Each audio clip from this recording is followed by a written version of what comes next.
পবিত্র হজ পালন শেষে সৌদি আরবের মক্কায় বাংলাদেশি হাজিদের বিশেষ সেবা কার্যক্রম চালু করেছে বিমান বাংলাদেশ এয়ারলাইন্স। বিমানের অস্থায়ী অফিসে সেবা পেয়ে সন্তুষ্ট বাংলাদেশি হাজিরা। মক্কা প্রতিনিধি কামাল পারভেজ অভির পাঠানো রিপোর্ট।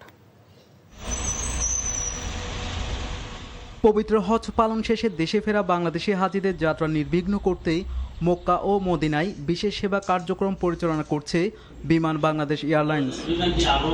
প্রতি বছর মতো এবারও মক্কা ও মদিনায় বিমানের অস্থায়ী অফিসে হাজিদের দেশে ফেরার টিকিট পরিবর্তন ও অন্যান্য সুবিধা দেওয়া হচ্ছে।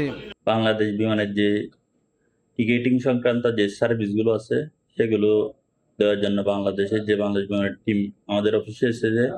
তাদের মাধ্যমে আমরা আগত হাজিদের সর্বোচ্চ সার্ভিস দেওয়ার ট্রাই করতেছি এবং প্রত্যেক দিন অসংখ্য হাজি আসতেছে আমাদের অফিসে টিকিট সংক্রান্ত বিভিন্ন বিষয়ে।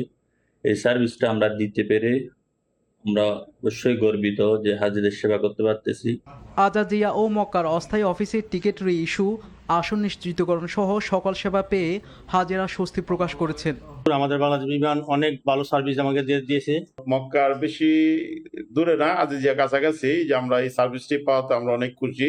অস্থায়ী অফিস হলেও এই কার্যক্রম বিমান অত্যন্ত সুষ্ঠুভাবে এবং অত্যন্ত হেল্পফুল হচ্ছে সবার জন্য। যেহেতু 40 দিনের সফর, ওনারা আরো 10 দিন আগে যাওয়ার জন্য প্রস্তুতি চিন্তা ভাবনা আছে বিদায়ী তারা আগেই যাওয়ার জন্য এখানে টিকিট করতে আমরা আসছি।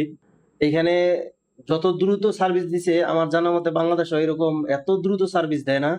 বাংলাদেশ ধর্ম মন্ত্রণালয়ের অধীনে বাংলাদেশ হজ অফিস মক্কার সঙ্গে সমন্বয় করে বিমান বাংলাদেশ এয়ারলাইন্স এই কার্যক্রম পরিচালনা করছে। আগামী 1 জুলাই হজ যাত্রীদের শেষ ফ্লাইট পর্যন্ত চালু থাকবে এ সেবা। NTV international desk.